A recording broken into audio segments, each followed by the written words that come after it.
और हिंदू भी हैं। वरिष्ठ नेता हैं, हिंदू भी हैं, और राजनीति में व्यक्ति सबको साथ के चलता है। एक व्यक्ति की सहयोग से कोई कुर्सी पे नहीं बैठ सकता है। फिर भी ये भाव, ये भाषा, ये मानसिकता क्यों? कहीं न कहीं ये भाव, भाषा, मानसिकता दर्शाता है कि हम हिंदू नहीं हैं। शुद्ध रूप से हम नरभक्षी कालनेमी हैं, जो सनातन पे कुठाराघात करने के लिए यह चोला बदला हुआ है। हिंदू सिर्फ नाम है, चौधरी सिर्फ नाम है।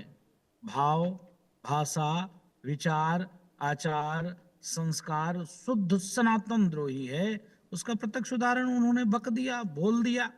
ऐसे लोगों के खिलाफ, चाहे वो मंत्री हों, चाहे वो सांसद हों, चाहे विधायक हों, चाहे वो प्रधानमंत्री हों, चाहे वो मुख्यमंत्री हों, कम से कम उनको स्वयं में सोचना चाहिए कि बहुसंख्यक समाज, सनातन और संस्कृति पर तो टिप्पणी ना करें। जहां जन्म लिया, जिस हम्म। कुल में, जिस धर्म में, जिस पंथ में, कम से कम उसको तो छोड़ दें। हम्म। डायन भी एक घर छोड़कर कार्य और काम करती है। तो ये शुद्ध रूप से कालनेमी राक्षस हैं और राक्षसों की औलाद हैं। हम्म। इसके नाते सनातन पे टिप्पणी कर रहे हैं। फिर मैं कहता हूं, दम हो वाकई में, माननीय चौधरी जी, अपने बाप से ही पैदाइश लिया हो तो इस्लाम पर टिप्पणी करके देख ले।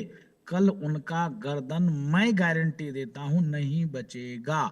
क्योंकि हम्म। हम हिंदू हैं, हम तो कुछ करते नहीं। हम तो चैनल पर बैठकर बोलिए का शब्द बोल भी सकते हैं, यही बहुत बड़ी बात है। ये बोलने के लिए भी लोग तैयार नहीं है, और करना तो बहुत दूर की बात है। तो सस्ती लोकप्रियता हासिल करने के लिए ये सब कालनेमी राक्षस हैं, और सनातन पर ऐसे कुठाराघात करते हैं हम्म। कि बहुसंख्यक समाज के भाव और भावना को आहत करके ही हम नेता बने रहेंगे, और कुछ नहीं। हम्म। बिल्कुल ठीक है। और कहीं ना कहीं शोएब सिद्दीकी जी, जिस तरह से समय समय पर इस तरह के बयानों को लाया जाता है, इस तरह के बयानों का इस्तेमाल जी किया जाता है, कहीं ना कहीं जी जरूरत इस बात की है कि इस पर सख्त कदम उठाए जाए। ठीक है, व्यक्ति की आजादी है, आप अपनी बातों को रख सकते हैं, लेकिन कम से कम बातों को रखते हुए थोड़ा तो समझना और सोचना पड़ेगा कि आप कहां पर और क्या बोल रहे हैं।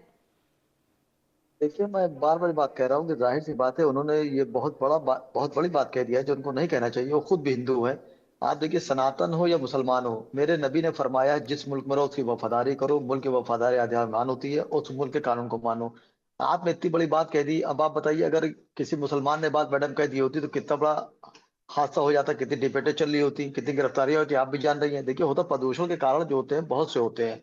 अब आप देखिए, पेड़ कट रहे हैं, आप देखिए उससे मकान बन रहे हैं, उसमें गाड़ी घोड़े हर घर में, मैडम यकीन जानिए, हर घर में दो चार गाड़ियां, हम्म। फोर व्हीलर टू व्हीलर है, उसके हम्म। धुआं कहाँ जा रहा है? बड़े बड़े कारखाने हैं, बड़ी बड़ी कंपनियां हैं। आप देखिए, ट्रेनें चल रही, रेल चल रही, इससे प्रदूषण से जो दिक्कतों का सामना आ रहा है। गेहूं जब कटता, अभी कटेगा मार्च अप्रैल में, आप देखिएगा दिल्ली पूरा धुआं धुआं हो जाएगा जलने पर, जो पंजाब में जलाया जाएगा। उस पर हमारे प्रधानमंत्री काम कर रहे हैं। आपने एक, होता ना कि जब लोग कहते हैं कि ये खराब इंसान था यार, मर गया तो उसकी बुराई ना करो, अक्सर आप सुनती होगी, ये आम बात है। आप बताइए, आपने कितनी बड़ी बात कह दी किसी के धर्म के बारे में। मैं सपोर्ट और ना सपोर्ट की बात ही नहीं कर रहा हूँ। हम्म। आपने कितनी बड़ी बात कह दी कि दाह संस्कार किया जाएगा, या होली दहन होगा तो उसमें प्रदूषण फैलना। मैं समझता हूँ ये सस्ती शोहरत पाने का स्टंट उनका है। लेकिन मैं समझता हूँ कि सपा जो है स्ट्रांग पोजीशन में है, सेकंड नंबर पर यहाँ पर। लेकिन मैं समझता हूँ कहीं ना कहीं वो हाशिए में चली जाएगी उनके बयान पर। तो मेरी गुजारिश रहेगी अखिलेश यादव से, अगर मेरी बात सुन रहे हो, नेशनल चैनल आपका है, कि तो वो आर के चौधरी साहब तो खुद जबानी मंदिराम पर आकर कहे और सनातनों से माफी मांगे कि हम्म। मैंने जो बात कही थी गलत कह दी। चूंकि ये बात छोटी नहीं है। आप देखिए, मुलायम सिंह यादव ने, जो धरतीपुत्र कहे जाते हैं, उन्होंने एक जुमला कहा था, मैं नहीं दोहराऊंगा, अच्छी चीज नहीं है। उसको देखिए, आज तक दूसरी पार्टियां भुनाती हैं, हम्म। जो उनके साथ इलेक्शन लड़ती है वो बात नहीं कहती, लेकिन हर पार्टियां कहती हैं कि मुलायम सिंह तो ये कहा था बच्चों के बारे में। हम्म। तो हम्म। कुछ आप देखिए, एक मैडम हमारी बात कही जाती है कि एक नाजायज लुकमा भी अगर बेटे को खिला दोगे तो नस्लें खराब हो जाएंगी। तो हम लोग इससे बचते हैं, इस चीज से। तो उनका एक हम्म। जुमला, सियासत में आप जानती हैं, मोहब्बत और जंग में हर चीज जायज होती है, उसी तरह सियासत में भी हर चीज जायज होती है। हम्म। अभी धुरंधरी फिल्म देख लीजिए आप, धुरंधर फिल्म में क्या मामला चल रहा है। हम्म। पूरा पाकिस्तान का नकाब खोल के रख दिया हिंदुस्तान ने। पाकिस्तान में हाहाकार मची है कि आपने जो है रहमान पठान को कैसे दिखा दिया। अरे आपने जो हिंदुस्तान के साथ किया वही हिंदुस्तान ने फिल्म में दिखा के आवाम को बताया। आज आप देखिए, वहां पाकिस्तान के धज्जियां उड़ी हुई, वहां लोग मुखालफत कर रहे हैं। तो हमारे मुल्क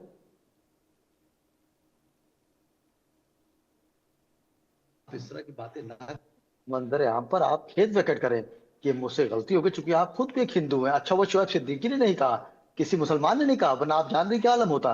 कितनी शर्म की बात है। हमारे मजहब में इतनी बारीकी आई, किसी मजहब को बुरा मत कहो, अगर पलट के उसने तुम्हारे मजहब को बुरा कह दिया तो तुम गुनहगार हो जाओगे।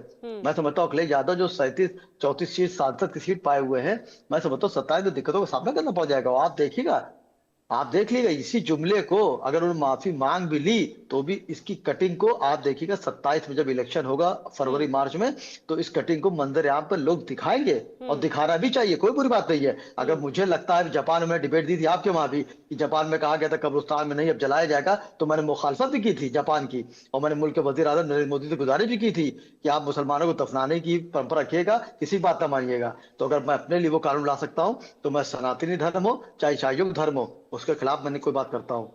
इसलिए आर.के. चौधरी ठीक साहब से है। गुजारिश रहेगी कि आप मंदिर-ए-आम पर आके अपनी माफी मांगे, इस जुमले को वापस लें। ठीक और है। नहीं मांगते तो मैं दोबारा फिर आर.के. चौधरी से माफी सबसे नहीं मांगता नहीं, हूँ, ठीक मैं है उनकी तरफ से माफी मांगता हूँ। ठीक है, मैं आती हूँ जी। आपके पास। महंत राजू दास जी, देखिए जो बातें कही जा रही हैं, जरूरत देखिए पॉल्यूशन और प्रदूषण पर लगातार बहस हो रही है। लगातार कहा जा रहा है कि आखिरकार ये पॉल्यूशन क्यों है, ये सरकारें बदलती हैं लेकिन पॉल्यूशन की जो स्थिति है वो नहीं बदलती। बजाय इसके कि उस पर तमाम दलों की तरफ से एक साथ काम किया जाए, एक साथ कोई सॉल्यूशन निकाला जाए। अगर लोगों की चिंता होती तब तो ये बात होती, क्योंकि आपको लोगों की चिंता नहीं है, क्योंकि आपको जो है सियासत करनी है और ऐसी बातें कहनी है जिससे कि कहीं ना कहीं एक वर्ग जो है उसको ठेस पहुंचे, जबकि आप खुद भी वहीं से आते हैं कहीं ना कहीं। ये किस तरह की राजनीति है, ये थोड़ी समझ से परे है। देखिए, पोल्यूशन तो है ही है। पोल्यूशन का मतलब ये नहीं होता है कि दाह संस्कार करें उससे पोल्यूशन है। पोल्यूशन इससे नहीं होता कि हम यज्ञ किया उससे पोल्यूशन है। पोल्यूशन ये नहीं है कि हमने सनातन का कोई त्योहार मनाया उससे पोल्यूशन है। अरे, सनातन का त्योहार तो पर्यावरण को सुरक्षित करता है, पर्यावरण को संरक्षित करता है, पर्यावरण को स्वच्छ करने वाला सनातन का त्योहार है। और तमाम ऐसे त्योहार है जो पर्यावरण को दूषित करता है, पर्यावरण विकृति पैदा करता है और जानवरों की हत्या करता है। ऐसे पर कोई टिप्पणी करना ही नहीं, खाली सनातन पे टिप्पणी करना। भाई, आप शासन में थे, सत्ता में थे, सरकार में थे, आप योजना बनाइए, कार्य करिए। आप पद पे हो, ये भी नहीं कि पद पे नहीं हो। जब पद पे हो तो आपको ऐसे विषय को थोड़ा सा, अगर आप प्रदूषण से परेशान हो तो उसके लिए आपके पास तमाम योजना है, तमाम रचना है। लोगों को जागरूक करिए, जागरूकता फैलाइए, कार्य करिए, काम करिए। आपको तो एक पेड़ लेकर और 10 कार्यकर्ता के साथ फोटो खिंचा लोगे और पेड़ गायब हो जाएगा। आप प्रदूषण पे काम ही नहीं करोगे, खाली बस मर दोगे हिंदू हिंदू हिंदू। सबको आसान सा तरीका मिल गया है, सनातन पे बोलना, हिंदू पे बोलना, हिंदू संस्कृति पे बोलना। अब पता नहीं हिंदू भी कैसे नामर्द हैं। अरे, जूता निकाल कर और इसको 10 जूता मुंह पे मारना चाहिए, अभी ये शुद्ध हो जाएंगे, तब ये मानेंगे। ऐसे मानने वाले लोग ही नहीं है। आपने देखा होगा कि एक पार्टी है और सनातन corona, dengue, malaria, typhoid, condom, AIDS, क्या क्या कह दिया। आज एक जगह डेनमार्क की कौन सा देश था, वहां पर मोहम्मद साहब के कार्टून बने और 9 की 9 पत्रकारों की 3 घंटा में हत्या हो गई और कई देशों में दंगे और बवाल हुए। तमिलनाडु में भगवान रामनवमी के दिन भगवान राम की प्रतिमा पर आग लगाई गई, एक चींटी नहीं मरा, एफआईआर दर्ज नहीं हुई, बंद भी नहीं हुआ। क्या तो बात आप करते क्या हैं? कहना चाहते हैं कि वहां पर भी प्रदर्शन उग्र होना चाहिए? प्रदर्शन उग्र नहीं होना चाहिए, जूता लेकर हिंदू को पीटना चाहिए और पुलिस वाले को तत्काल उसके खिलाफ कार्रवाई करके देखिए सर, जो दूसरी वाली बात कह रहे हैं महंत जी आप, वो तो ठीक है, लेकिन पहले वाली बात, जब कानून और व्यवस्था है तो हमें तो सनातनियों को तो हमें तो भरोसा करना होगा उस पर ना। अगर दूसरा वर्ग नहीं कर रहा है तो हम भी वही करेंगे। फिर आप तो फिर उसी पैटर्न पे घूम कर आ गए ना।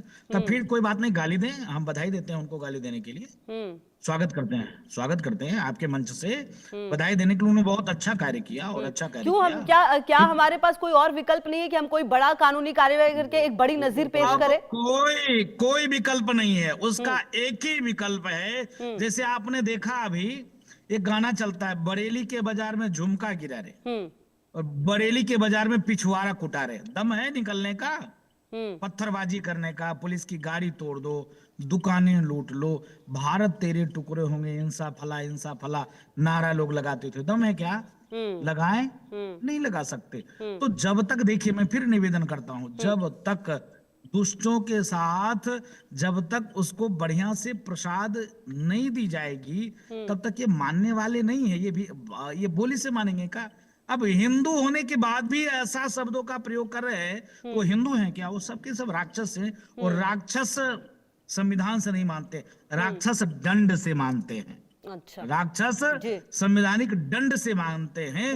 तो प्रशासन को चाहिए कि जैसे हाफ इनकाउंटर चलता है उत्तर प्रदेश में, इनकाउंटर चलता है उत्तर प्रदेश में, गाड़ियां पलट जाती है उत्तर प्रदेश में, है बुलडोजर चल जाता है उत्तर प्रदेश में, और आदमी चलते चलते साइकिल से जो है वो गिर पड़ता है उत्तर प्रदेश में। तो ऐसे घृणित लेकिन कार्य वो तो करने महंत वाले के राजूदास साथ जी ये भी कहेंगे कि ये तो मेरी अपनी आजादी है, मैं कुछ भी कह सकता हूं। तो इसीलिए तो फिर मैं तो कह रहा हूं ना, अगर आजादी है तो मैं पूछना चाहता हूं कि इस्लाम पे बोलने में आजादी नहीं है और सनातन पे बोलने में आजादी है, इसका मतलब बहुत दोगला बच्चा है। कैसा बच्चा है भाई?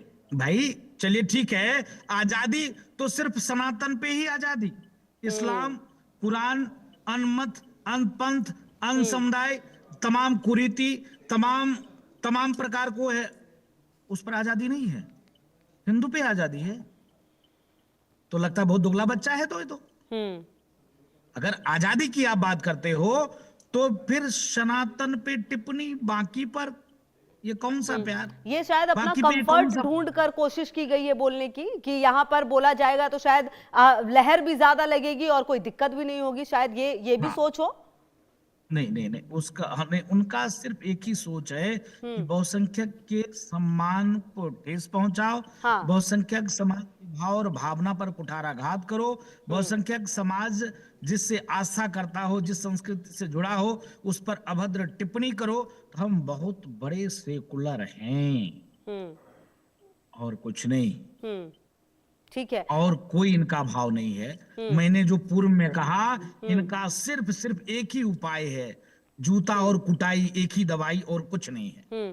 ठीक है। अच्छा शोएब हम सिद्दीकी तो जी जी जी। हम तो जूता और कुटाई की बात करते हैं। शोएब भाई बैठे हुए हैं। तो फिर मैं कहता हूं, दम हो ना, दम हो, वाकई में वो अपने बाप का औलाद है, दम है तो इस्लाम पर टिप्पणी करके शोएब देख ले। सिद्दीकी जी इस पर मैं आपका एक कमेंट चाहूंगी। और क्या आप भी इस बात को मानते हैं कि इस तरह के बयानों का सिलसिला शायद इसीलिए इतना बढ़ जाता है कि कोई कार्रवाई नहीं होती, अभिव्यक्ति की आजादी के नाम पर व्यक्ति कुछ भी कह जाता है, चाहे कि उससे देश में 80% जो लोग रहते हैं उनके इमोशंस जो हैं वो हर्ट हो, उनको कोई फर्क नहीं पड़ता, बस वो अपना फायदा देखते हुए इस्तेमाल करते हैं बयानों का?